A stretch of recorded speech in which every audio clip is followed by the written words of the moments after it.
Good afternoon, everyone, or almost evening. It's so good to see everyone here. And I couldn't be more excited and inspired to be here with this amazing panel. So I will introduce them just in a moment.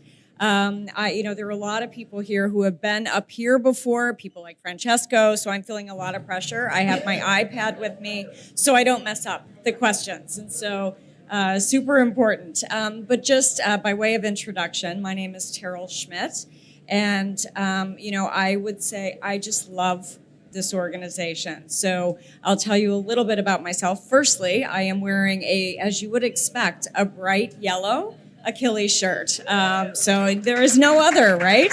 Albeit I think they're purple for this race, but rocking the Achilles colors, as are many people on the panel. I've been involved, my commitment to Achilles goes back to 2012 when I started as a guide runner in Philadelphia, where I made some of my best friends, friends for life. And so it is the community at Achilles. And we're going to talk a lot today about Dick Traum. And Dick then talked to me about joining the board, and that's just been fantastic. There are tons of board members here today, and to have the opportunity to work with Emily and the board is just truly a privilege. And then finally, in my day job, I actually am the Chief Marketing Officer for TD Bank, and we are a very proud sponsor of the Achilles Hope Possibility for Myler, and so very thrilled. It's one of the highlights for us. So, I don't think I have to go a lot into Achilles for this crowd. I know many of you are, well aware of the organization, but it is a leading, adaptive running nonprofit. We I think it's our 40-year anniversary of, getting people to break down barriers and get to start lines, which is really, really tremendous. We have 62 chapters all around the globe. Every year at New York City Marathon, you see, people from Mongolia and people from New Zealand and all over the US and Canada and everywhere else in between. And it truly is a global running organization, which is just fantastic. So, the other thing I just wanted to mention is Dick Traum. And you will hear a lot about him over the weekend and on the panel, but I think, this organization was started because of Dick. He founded the Achilles Track Club when he was in his 20s. He lost his leg to a car accident. But the thing about Dick is he didn't believe in barriers and anything getting in his way, so he had hope. And, if you ever met Dick, I can't tell you how many chapters of books I received from him, and a lot of it was about achievement. And that was what he was about. And so he set his sights at that age on running the New York Marathon. And he ended up as the first person to finish a marathon with a prosthetic leg.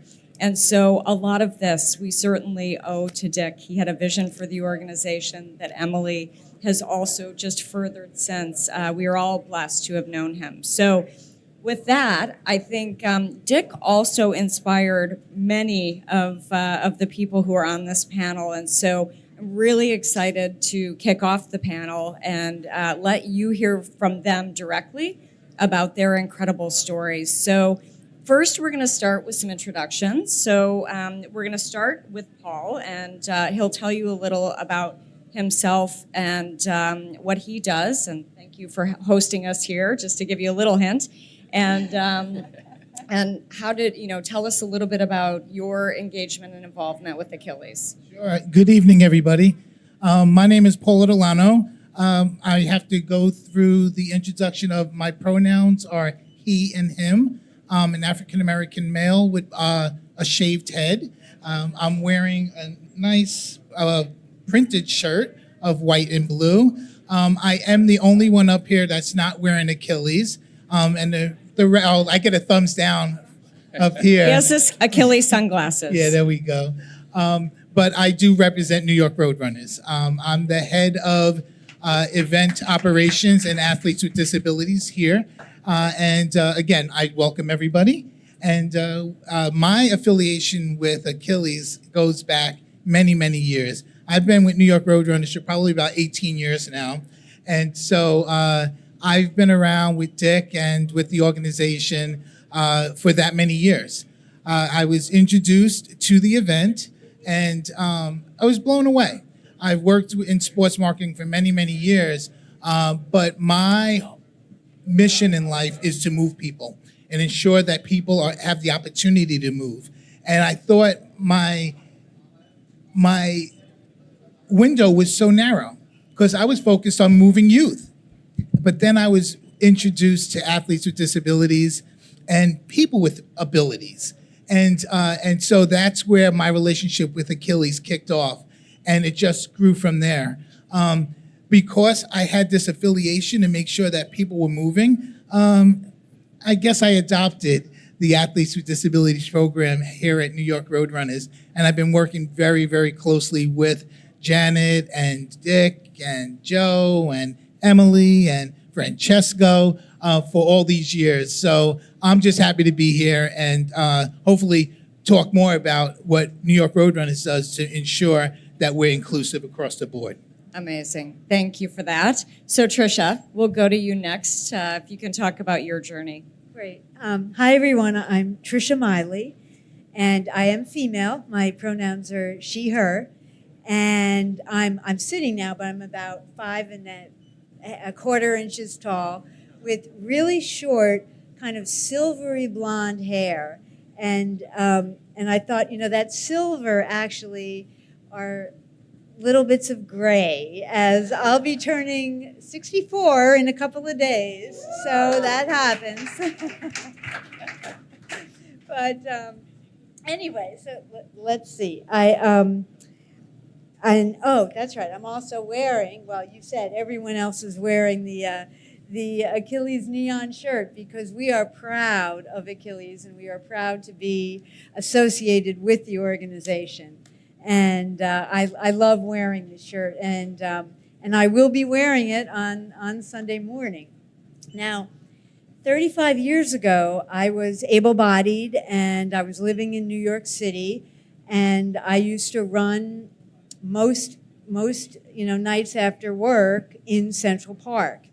And unfortunately, or actually miraculously, I survived a horrible event when I was beaten unconscious, bound, gagged, raped, and suffered a brain injury, that left me with a traumatic brain injury.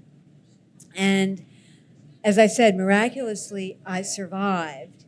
And I am so, so grateful for how far I've come since then. And as it, just kind of coincidentally turned out, there was a chapter of Achilles at the rehab hospital where I was in Connecticut after the attack. And it was an Achilles chapter. And at first, I really wasn't sure that I wanted to join, or be with everybody. But I thought, okay, why not? And I trusted my physical therapist. And when I started to walk again, that's when I joined them. And it was just such a wonderful feeling. And so then real quick, because this will get in Dick Traum, when I came back to New York City, I got a call from this man that I didn't know. It was Dick. And in his supportive way, he asked me, did I want to come to, one of the workouts? And again, so this, it's something new. It's a new group of people. I wasn't sure. But I went one Saturday morning, and all the athletes and the guides were so supportive. And, I was just hooked. And then, several months later, I actually was able to start guiding people. And it's just been a wonderful experience.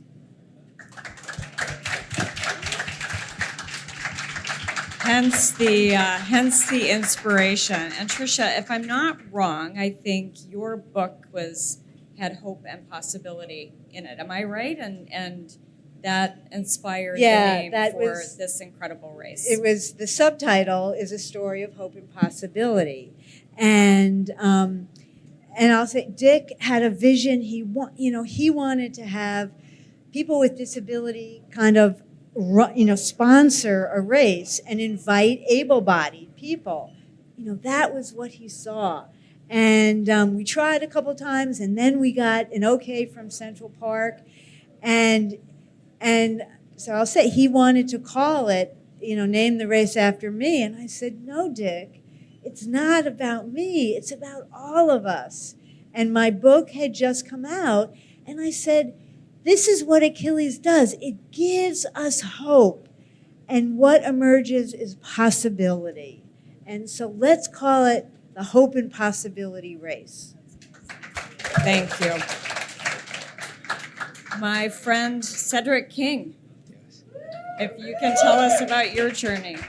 Yeah, my name is Cedric King. My pronouns are he and him. I'm wearing I'm wearing pink shorts. Wearing pink shorts and a polka dot shirt with an Achilles jersey over top of it with some shades on my head. Great time to be here. For me, my journey to this moment comes about 12 years ago, and I'm in Afghanistan, and I'm on a foot patrol, and everything's going great. We're almost done with the mission. We're almost done with the recon mission. And I step on an IED. No one could see it. It's buried below the surface.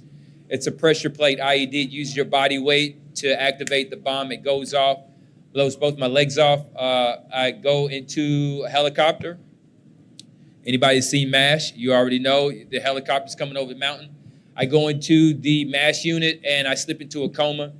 8 days later, I come out of the coma, and to my surprise, the worst has happened. The worst has happened.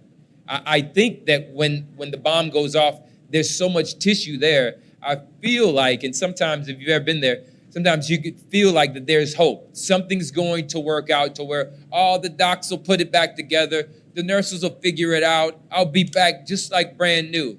Until I wake up out of this coma, and my wife has to explain to me that both my legs have been amputated while I'm in this coma. And now I'm having to start life all over again. And at this point, I don't know what tomorrow is going to look like. I don't know if it's going to get worse. I know it's already pretty depressing, but I don't know how much better it can get. If you've ever been in a situation where what you're looking at right now seems as good as it can get, and the only thing that could get worse is what you fear. Your fears can make tomorrow look way darker than they really are. And this is exactly what I felt like until Achilles came to these hospitals. Around the country, around America, we have military hospitals. We have veteran administration hospitals all over the country. Well, Achilles comes to some of those hospitals, and I'm coming out of a workout, and these people from New York are asking me, do I want to go to Disney World? Who doesn't? Right. And I'm like, maybe life could get better, right? And that's exactly how it started for me. I began to see people that were doing things that I couldn't even imagine. Like, okay, I thought tomorrow would be even darker than today. But lo and behold, I'm looking at people like Trisha. I'm looking at people like Richard and all the people in the audience that are a part of Achilles. And I'm looking at them, I'm like, wow, maybe tomorrow may be brighter. Maybe it might be better. You hear that song. I don't know if you ever heard it before. All right, I'm in the 80s. I grew up in a town where it's all R&B and hip hop. So I'm starting to get into these 80s songs. And lately I've been listening to this song by Elton John, and it's called I'm Still Standing, right? Yeah. So I'm listening to this song, and it's new to me. I'm pretty sure it's not new to everybody else in here. But there's a part in the song where he's like, I'm still standing better than I ever did. That's it, right? Better than I ever did. Looking like a true survivor, feeling like a little kid. And when I heard it, I was like, yo, that's the way I feel. I'm like better than before. And how is that even possible? How could it be that I lose both my legs and I feel better than I did before? Well, the only way you can get to that place is if you run across people like this guy and these people. Like, you got to be able to see it first. And if you can see it, then you got a chance at accomplishing it. You got a chance of being it if you can see it. And that's how I am at this place. Up to date, I've been trying to catch this guy to my left. He's the fastest marathoner in the world. He's the world record holder. Give it up, Richard Whitehead. All right, look. All right. I'll say it for him. All right. He's still on London time, so if he starts sleeping, it's my job to wake him up. All right. He might be a narcoleptic. Like a little while, I'm going to have to wake you up. But that's just, you got to have people in your life that inspire you. Even though you're hurting, you still got to find people that make you go. And that's what Achilles does for me. It make me want to get out there and run races. Yeah, it's hot outside. And yeah, everybody just got off work or off an airplane. We still got to go out and train. We still got to do what we don't want to do, but we know it has to get done. And this is why I'm here today. Thank you so much. Richard, it's all yours. Awesome. Hi, I'm Richard Whitehead. I'm from Nottingham in England. I'm 6 foot 2 years old, 47 years young. And I'm wearing an Achilles shirt, which I love, Go Achilles. And I'm proud and honoured to be part of the Achilles family. I started my marathon journey in 2004, where my first ever race was a New York City Marathon. And I had no experience of the pain, the anguish, the resilience you need to have to complete 26.2 miles. And I did that with 2 Achilles guides. I went to the expo. I didn't have any any experience of marathon running at all, just like Cedric. And I was supported, guided, but also the experience that I had really drew me into the family and gave me a real insight what running should be and the running community should be. And that is, it's not all about the self-gratifying moment of putting the medal over your neck.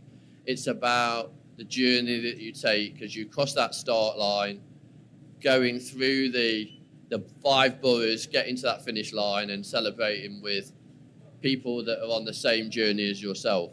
And like Cedric said, I've been lucky enough to be very successful at what I do. I started out 2004 with the same technology that I run on now. I ran 5 hours, 19 minutes. And my world record is 2 hours, 42:01 for a marathon. And I broke that in London this year. So I actually went into marathon running 20 odd years ago. Then I took some time out, went to the Paralympics, won a couple of Paralympic Gold medals. Talk your talk, man. Talk your talk. Go ahead. You're telling me to show off. I'm normally not like this. And then I've come back, and really to embrace hope and possibility, I'm kind of rewinding the clock. And I told all my kind of friends and family that I'm going to break my old world record that I did 13 years ago. So I started that off here in New York last year, 2 hours, 57 minutes. Then I went to Tokyo, 2 hours, 50, again with Achilles guides. And then in London, 2:42. And then in Chicago, I'm going for an incredible feat with Achilles guides, 2 hours, 35. Wow. So, yeah. And how do you do this? You need to have hope. You need to have the possibility. You need to have self-belief. You need to have people that aspire you to get up every day. And it's not about running fast. It's not about being a world record holder. It's about being in the pen with like-minded people that are overcoming adversity on a daily basis. People that don't have disabilities have to overcome barriers and obstacles, physical health, mental health. We all have those barriers to overcome. And I'm just grateful that in 2004, I found Achilles and they continue to inspire me to keep doing what I do. Awesome. Yeah. Give it up for all of these amazing people. so incredibly inspiring. Are there, I'm wondering if there are any guides in the audience? Yay! No. Woo! Thank you. So I think, one of the things that I would just point out listening to, everybody up here is the importance of guides. But what I would tell you is as much as they talk about what they get from the guides, as a guide myself, I can tell you for certain that you get more out of it than they do. And I had the great pleasure. So Cedric, I think you were out of, you 2 years after your accident, so when he said he was going to Disney, I met him and we were doing the Dopey Challenge, where it's 5K on Friday, 10K on Saturday, a half marathon on Saturday and a full marathon on Sunday. And so I got the opportunity I'm not sure who was guiding who, but I got the opportunity to run with Cedric on the 10K and then on the marathon. And what I would say, it will stick with me forever, when we were coming around to Epcot at that marathon, and there was a woman who was a nurse, and she stopped and she turned around and she had just tears pouring down her face, and she said, "I have seen you out here all 4 days," and she just was so inspired by what you did, and I know the same is true for everyone on this amazing panel. So good. All right, now we're going to go into a couple of questions. We are going to open it up in a couple of minutes for any questions from the audience, which is always such a great part of this. But Paul, we're going to start with you again, and you talked a little bit about starting with New York Roadrunners and working and being really inspired by inclusion. And we'd love to hear a little bit in terms of what inspired, what do you get out of working with Achilles? What does New York Roadrunners get out, and what does the community get? Sure. Thank you. So I think all those three entities get everything out of Achilles. And again, the relationship that I personally have established with Achilles is just through my love of ensuring that everybody has the same experience, from the first runner that crosses the start line to the last runner that crosses the start line. That's been my motivation. My motivation is I've always been there for the last runners to cross the finish line, regardless of whether they had a disability or not. I wanted them to experience it the same way that person did some 18 hours ago when they crossed the finish line prior to them. But as far as what New York Roadrunners gets out of this, New York Roadrunners has been working with Achilles for close to 40 years now. I'm going to say 35, 40 years. And what it does is it shares our mission of ensuring that inclusivity is in everything that we do, ensuring that we are reaching out to ensure that we are able to make people move and motivate people through movement. From what I get out of it, again, it's just my inspiration of ensuring that I'm providing those opportunities and the rewards that we get by seeing the accomplishments of these athletes crossing finish lines. What does the community get out of it? The community gets even more out of it. The community ensures that everybody is a part of it. Everybody is together and they're doing it together. You mentioned that Dick wanted to have the able-bodied runners come and participate in the same event. And that's what it's all about. It's bringing everybody together. So I think that that's how those three different entities really have grown over the years with this. Yeah. And the community has grown. This year, what was it, Emily, 2 days before, 1 day, 2 days before we sold out, 10,000 people. And during COVID, I think we had 4,000. So, I mean, just, the community continues to be inspired by this race and to show up. So really, really terrific. So Tricia, next to you. So you talked about your story. You talked about how you found hope, after enduring quite a traumatic experience. And subsequently, you inspire hope in others. And Talk a little bit about that journey for you, how you took what fueled you and how you inspire others. Well, and so this may be a little bit disjointed, but because everything that we're all saying it just applies to each of us too. And I just wanted to say we're all believing in ourselves and each other, and that is a huge, huge motivator. And so for me, I was so fortunate that the world reached out to me. I mean, the story hit the headlines, and people from all over the world, were sending cards and letters and even gifts. I mean, I felt like I wasn't alone, like I'd done nothing wrong, and that I wasn't to blame for what had happened. It lifted me, and it helped me to believe in myself. And I think that really was key. And I'll say one other thing that I got was 18 roses, not 24, but 18 from Frank Sinatra. And so some people were like giving him grief because saying, "Oh my God, he didn't send you 24." But let me tell you, it was when I was at Metropolitan Hospital, and so now at that time, honestly, I was still just coming out of the coma, not really remembering. But that's a whole thing with memory. Do you actually remember it, or you remember being told about it? But in my heart, I know, and there's a note that I have from him, that what happened motivated him to act and reach out to me. And feeling that kind of support really lifted me, and that motivated me to keep pushing. And so that's kind of the internal part of hope and keeping to push.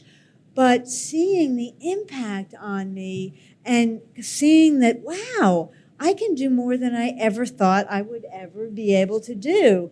I may be better now than I was before. I mean, that came from everybody reaching out to me in all those different ways and giving me hope, that I just wanted to tell people about it and share with them how important it is to feel that hope. So please, in any way you can, when you think, what can I do? Just reach out to somebody. It makes a difference. That's a great story. Still curious about the 18 roses, but another day.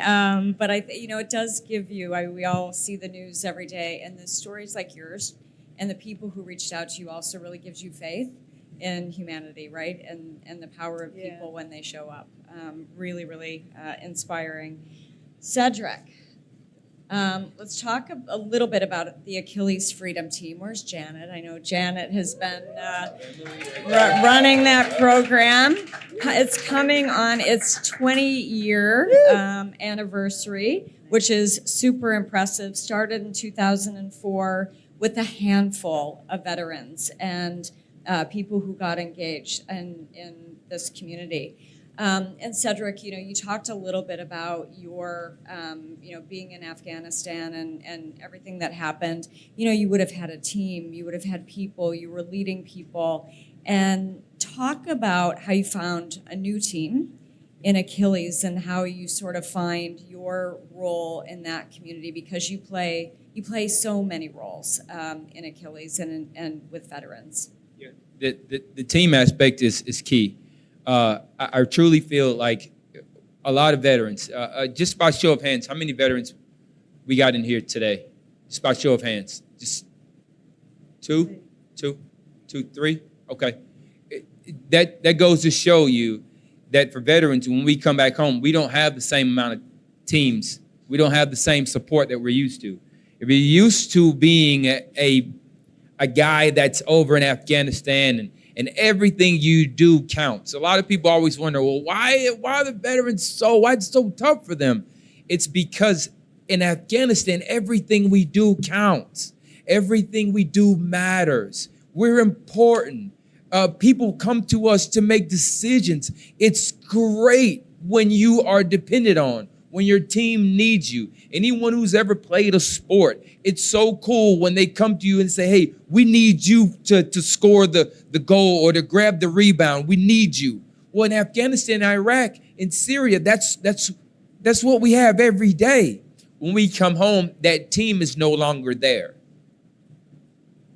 Just think about that for a second. You're used to being the go-to guy, the go-to gal. You come home from the war, and now nobody's counting on you the same way they did a week ago, a month ago.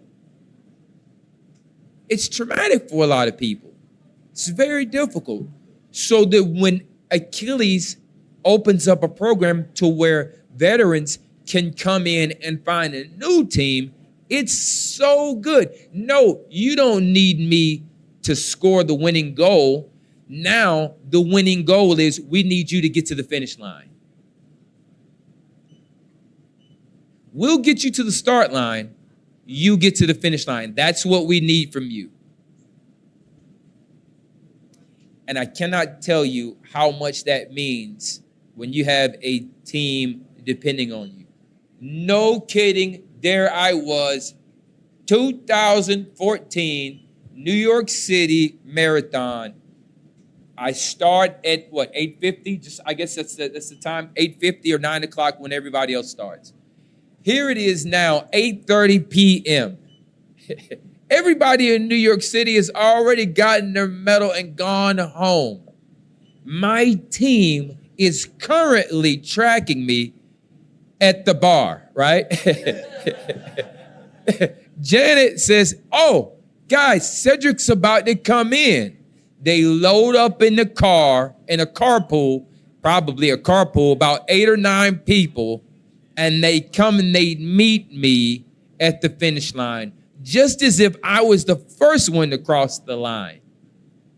Now, I don't know who has that kind of support in this room, but it made you feel like you won the race. It'll make you feel like you won the race. I was one of the last people in the race. They had started taking up the mile marker signs. You know how hard it is to run at mile 24 when you don't know where 25 is? Like that's the longest part of the race. But I feel like I won the race when I came through the line. Is everybody that was at the bar, everybody that already finished the race, they could have went home, but instead they came to cheer me on. Now that will make you feel like a winner. And I get that every single race. That's what Achilles does for guys like me.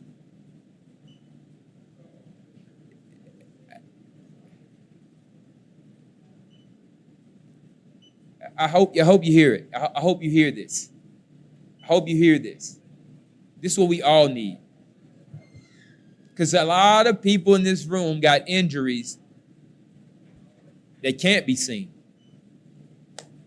And maybe you're a challenge athlete with wounds that you can't see. Well, guess what? We're cheering for you too. Yes. Rich.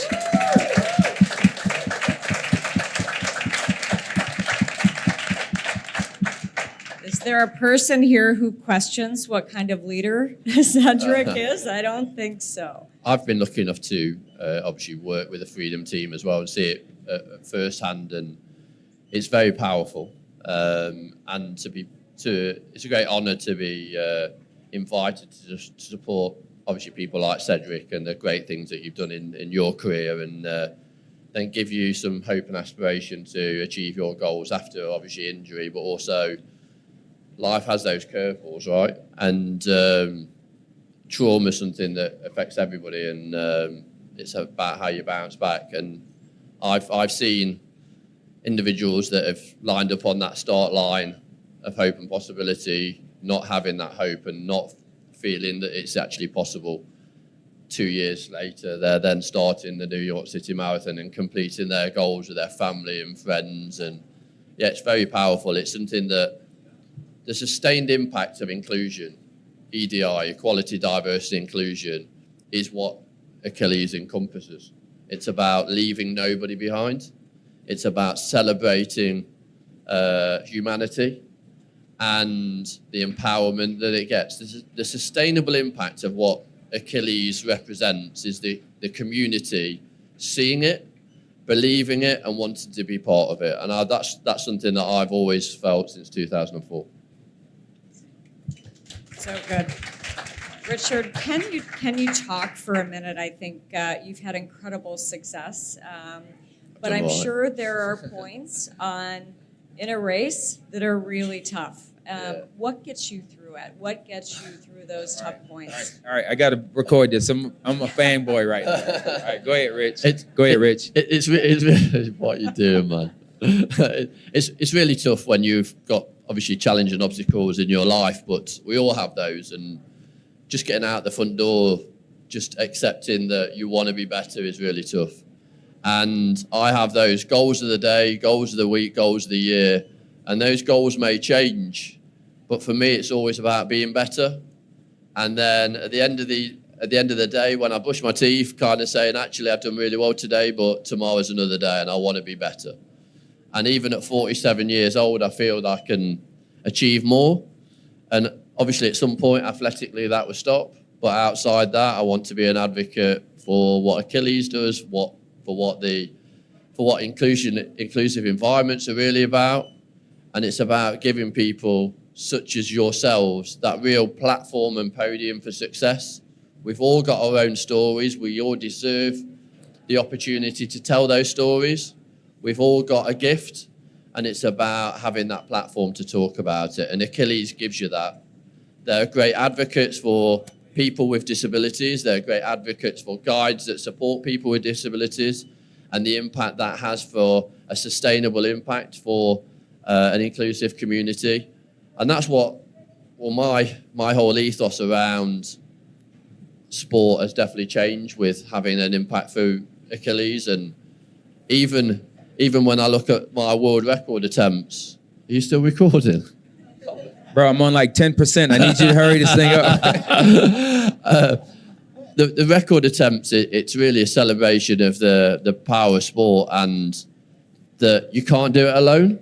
You need to have, like Cedric was saying, that strong team around you, and they give me that 1% when I need to have that 1%.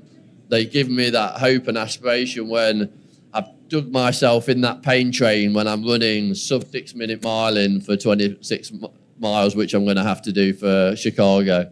Yeah, 5:55. Oh, Yeah, 5:55 minute mile pace. Yeah, that's tough, right? And you said you want to join the pain train, right? I'm gonna go run with this guy in the morning. Maybe not. I don't know. We're gonna see. We're gonna see. You said you're not going to turn up unless it's early. All right. So look, no kidding. I am coming out of the coma. If you can remember, in August of 2012, 12. I am coming out of a coma. I'd only been in the coma 8 days. I come out of the coma, and there is the London Olympics. If anybody can remember, it was in August of 2012. I come out of the coma the first week of August. I'm in surgeries. I finally get a day off. And now the Paralympics has started. I'm watching the TV, and there's a guy named Richard Whitehead. He's running guy, right? All right. So look, he's running the 200 meter. The gun goes off. Richard is running for the UK. I'm obviously pulling for the guy in the States, right? The guy in the States is actually winning, and Richard is actually the last one going into the turn. I can see you're a great advocate for And I'm like, we're gonna win it. Go. Sure enough, Richard comes out of the screen. He was so far back, he wasn't even in the screen. And the American guy is gonna win. Richard comes in and passes everybody, not just wins the race, but breaks the world record. Now, keep in mind, I'm just coming out of a coma, and they tell me that I'm going to be wearing prosthetics for the rest of my life. I now have hope. That's what hope feels like. You've got to see to believe it, right? You got to see this video. If you go on YouTube, YouTube Richard Whitehead world record. It's one of the most inspirational videos. You should put some music to that thing, man. Go Okay. viral How about I'm again. still standing? Going back, yeah, exactly. Yeah, Elton my John, you head. probably know him. Going back to your question as well with resilience, I think we all need to have resilient times in our life.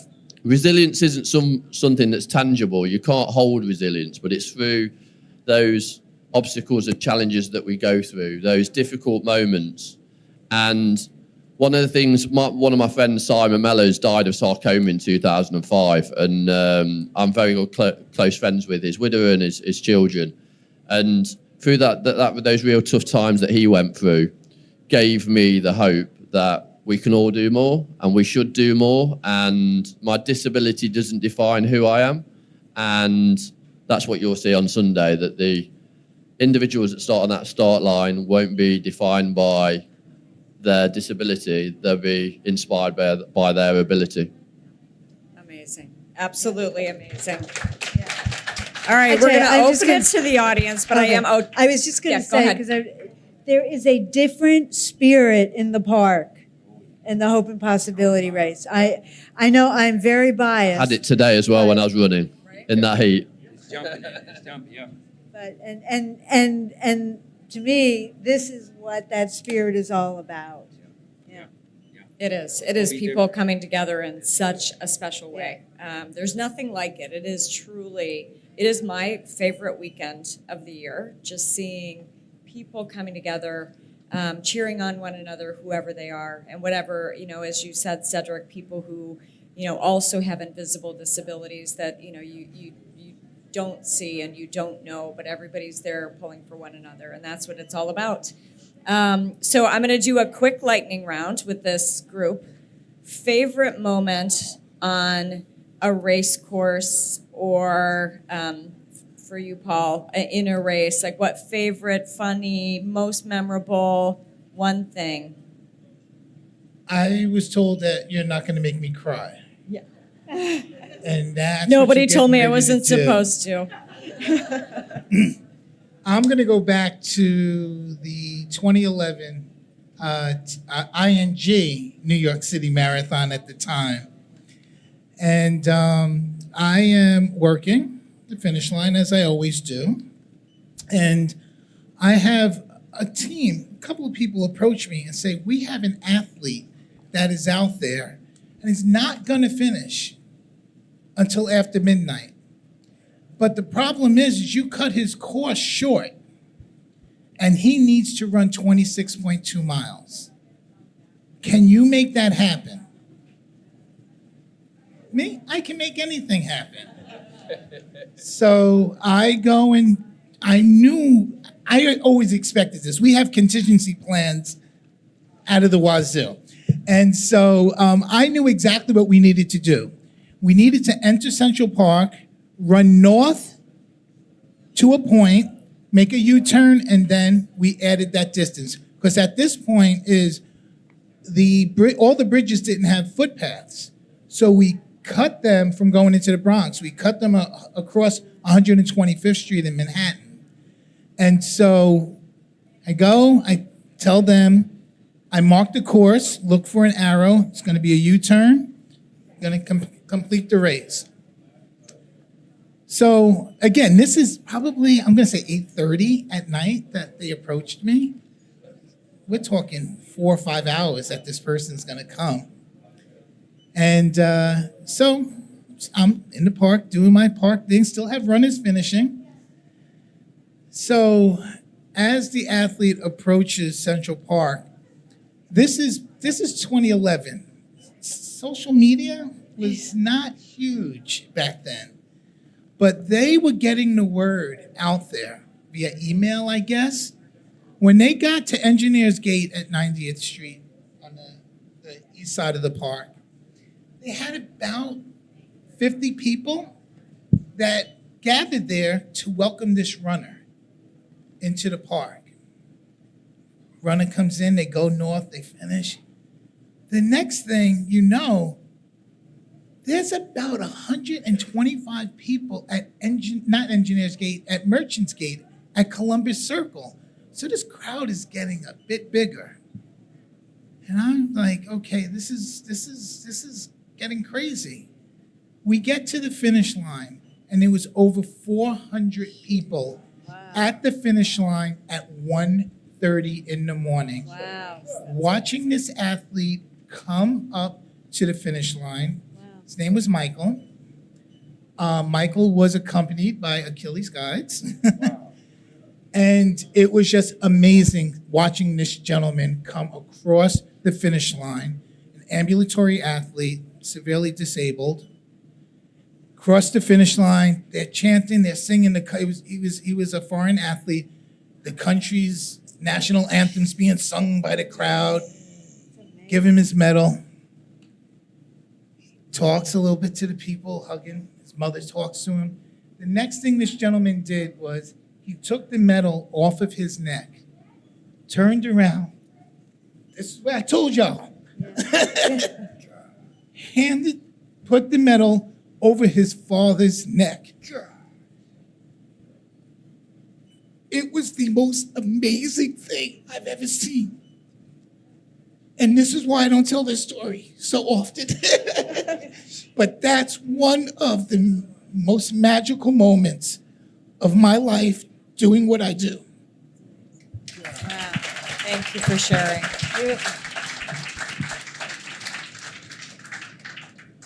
Oh, me? Yeah. Well, You're shoot. gonna top you know, that. Okay. This was emotional, but not quite. Well, I'll just it's a finish line story, and it involves Dick Traum.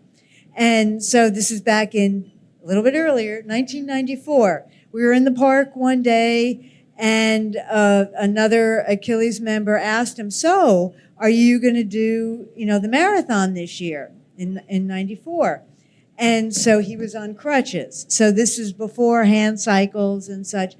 And he said, I'm having problems fitting my prosthesis on, and nobody would want to guide me on crutches because it'll take too long.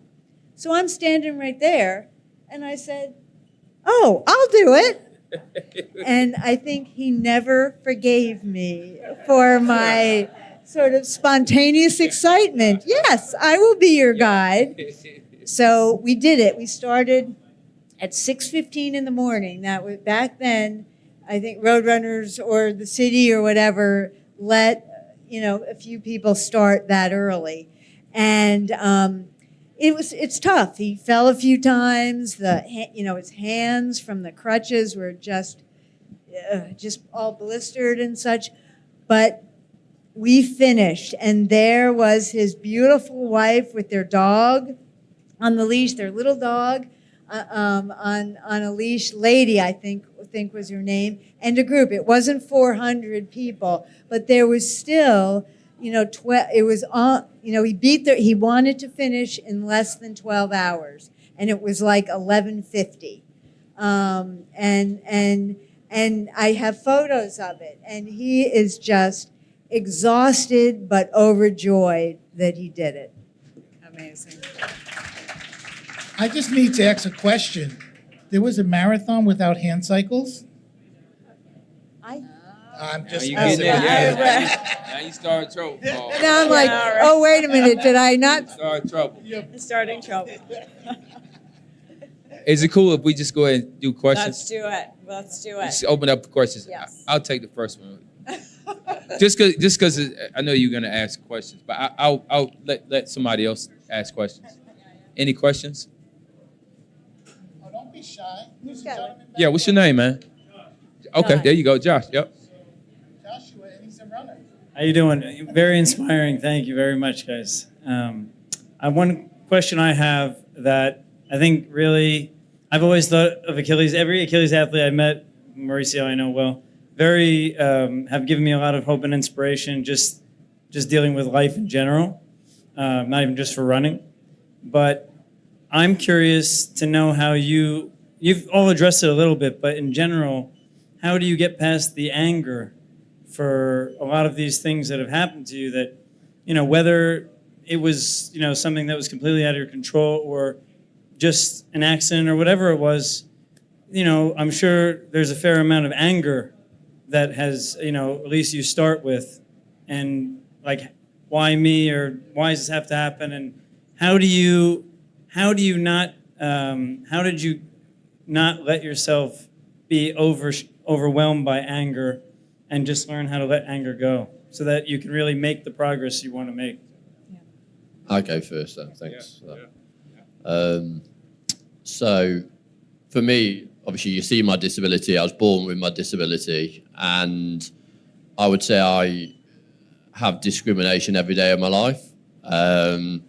And it's how you deal with that and how you utilize that as your superpower to educate a wider world. And that's what the power of sport has given me, the platform to be able to do that. To educate the next generation of youth about inclusivity and what that is. And then also educate the older audience about their responsibility to be more inclusive, and whether that's in education, employment, or participation. And we all have that responsibility. And I'm proud of who I am. And we all have trauma, and we all need to be supported with our physical health and our mental health. And for me, it's about utilizing it as a superpower and not being afraid of that.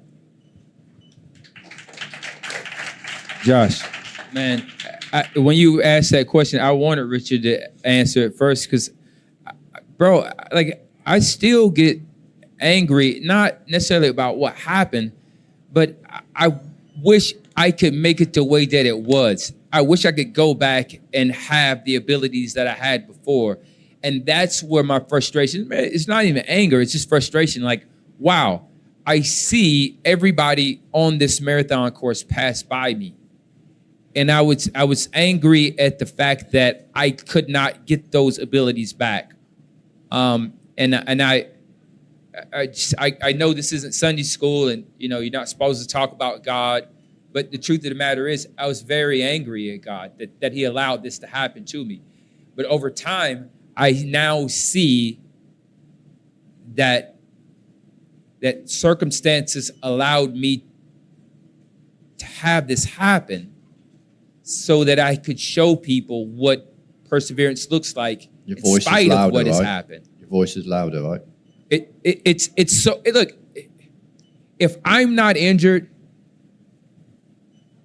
nobody gets to see what perseverance looks like. If he's not born this way, we don't know what it looks like to continue to go and break barriers in spite of what's happened.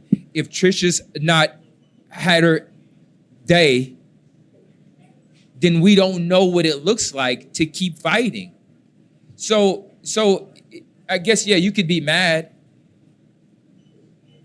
or you could be proud that now you are the poster child for what keep fighting looks like. And I'll take very related. For me, it was, look at what I can do. Sure, it would be easy to list all the things that I can't do anymore, and that really sucks. But look at what I can do, and that's what filled me. And part of that, I was so fortunate that I did get so much support, which is why I love Achilles and the community, because that community gives the support. And I think that is key, to help you believe in yourself and to focus on what you can do. Great question, Josh.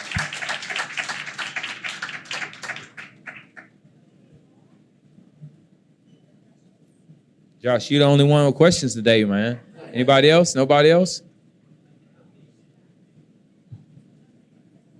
All right. Well, firstly, I'm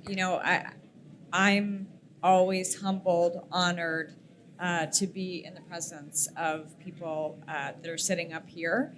And I know that all of you would feel the same. So we are looking forward to Sunday, seeing the best of what humanity has to offer, and really being inspired by the hope and the possibility that is in front of everyone. So thank you all. Very much appreciate it.